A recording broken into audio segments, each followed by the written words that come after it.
dia a todos. Estamos aqui hoje dando continuidade ao nosso estudo do livro Episódios Diários, de Joana de Ângeles e Divaldo Pereira Franco.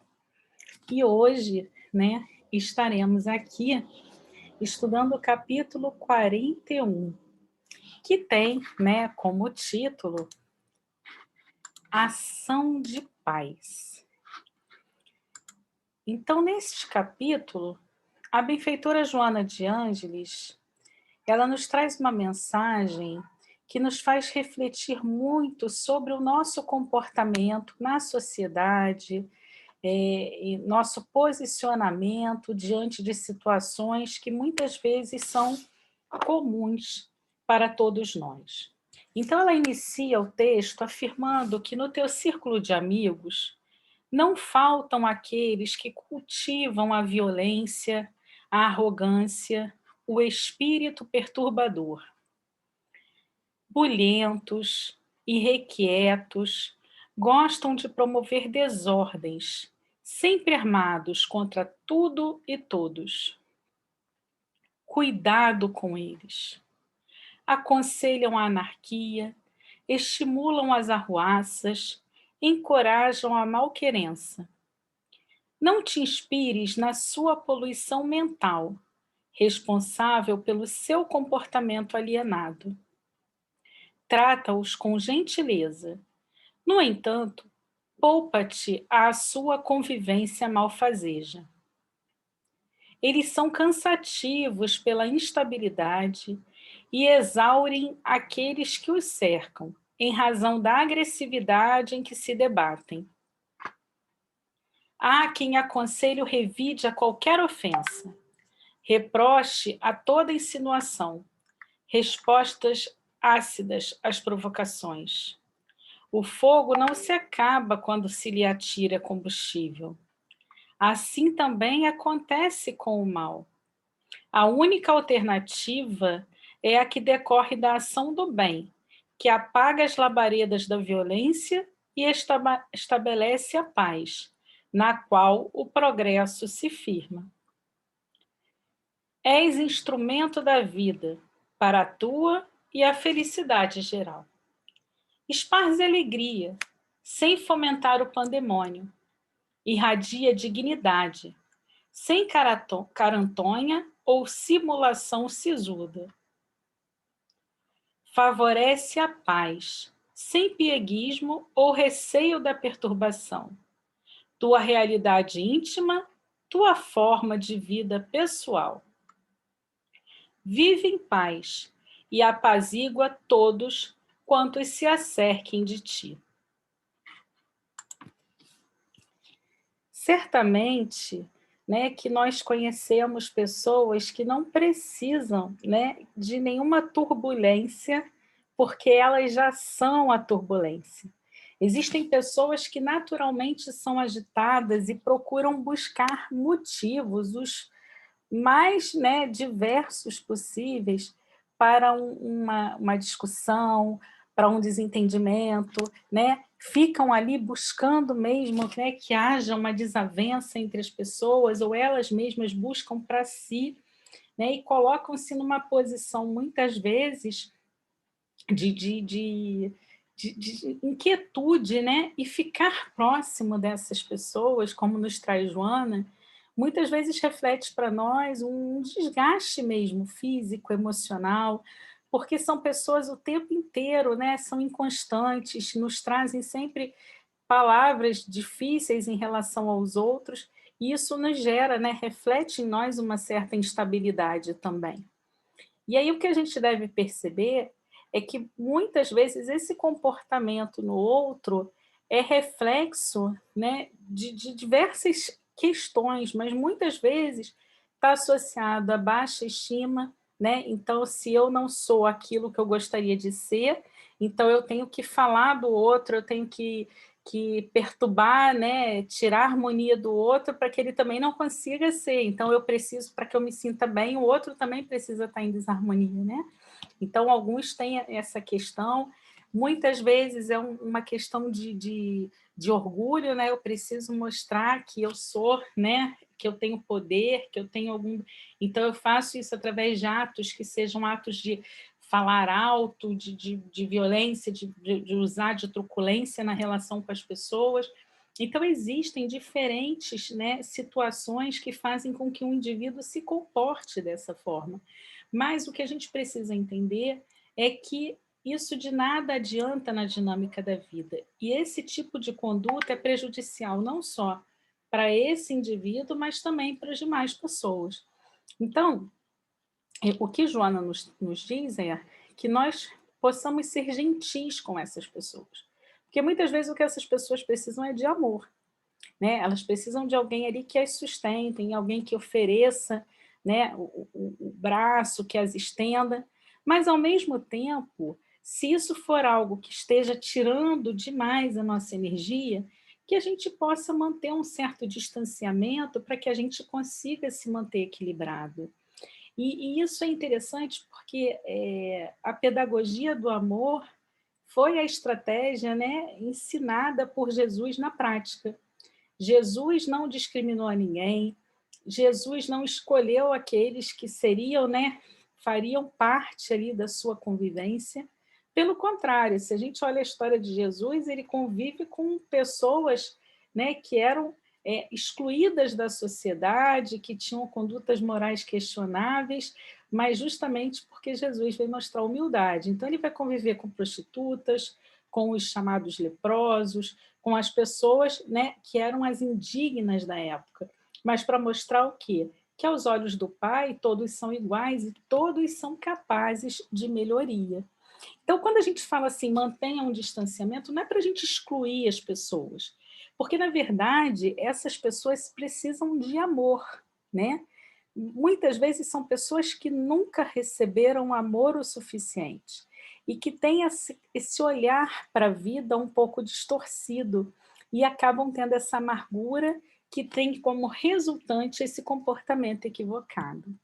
E aí eu lembro do psiquiatra, né, do Dr. Caio Abujade, que ele tinha uma série que ele fazia também todas as manhãs falando sobre amor.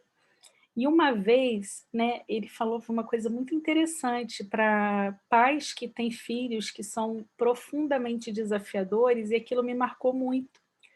Porque existem aquelas pessoas que falam assim, na minha época isso não acontecia, porque na minha época o pai chegava lá com um chinelo, batia, trazia aquele cinto, não sei o quê. E a verdade, né, é até uma coisa que o Dr. Caio fala, existia meio que uma cultura do medo, né? Os filhos não conversavam com os pais.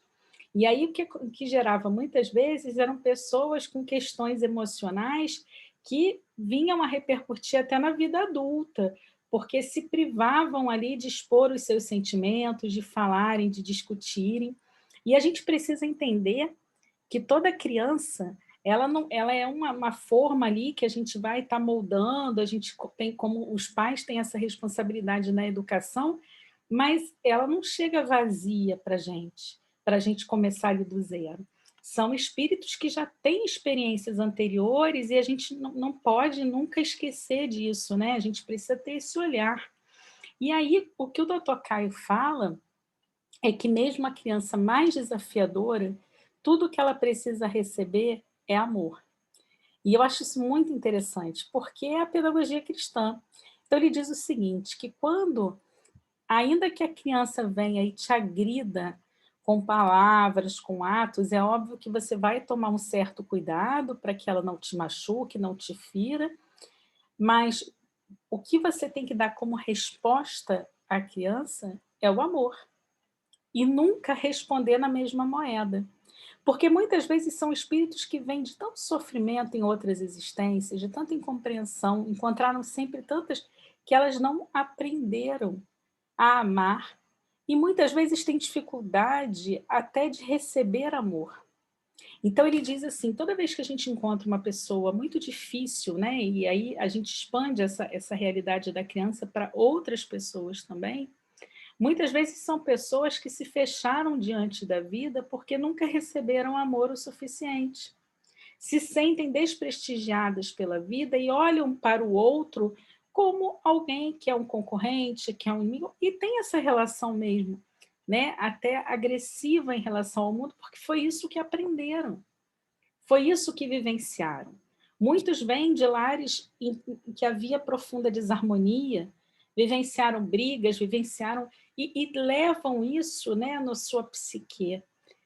E aí a gente tem que entender, né? E aí muita gente fala assim: "Ah, mas eu não preciso conviver com pessoa difícil para me desarmonizar". Então é aquilo, se está te ferindo, se está te magoando, dá um tempo, se afasta um pouquinho. Mas quando presente, seja gentil, seja educado, nunca retribua na mesma moeda. Então sempre retribua amorosamente, para que a pessoa vá recebendo aquela vibração amorosa e aos poucos ela vá mudando, né, a sua conduta, o seu hábito, porque ela vai percebendo que é muito melhor quando ela consegue estar em paz consigo mesma. Porque a paz, ela nos dá uma sensação, né, de harmonia, de equilíbrio, que ela é muito, né, é muito plena, é muito gostoso quando nós estamos em paz. É muito diferente quando a nossa cabeça está naquele turbilhão, inquieta, né? Quando a gente está pensando em coisas negativas, a gente não consegue nem ter o repouso físico direito, a gente não consegue nem, né, relaxar. Então, a gente precisa, né, trabalhar pela nossa paz e pela paz do outro. A gente precisa ser capaz de ter uma vida voltada para ações que nos tragam equilíbrio e harmonia, mesmo quando o ambiente exterior estiver em desarmonia. E aí, né, falando de paz, eu queria trazer para vocês uma mensagem, né, de Maria Dolores, que ela chama Rogativa de Paz, e que eu considero bastante oportuna e muito alinhada, né, com essa mensagem, né, de Joana na manhã de hoje.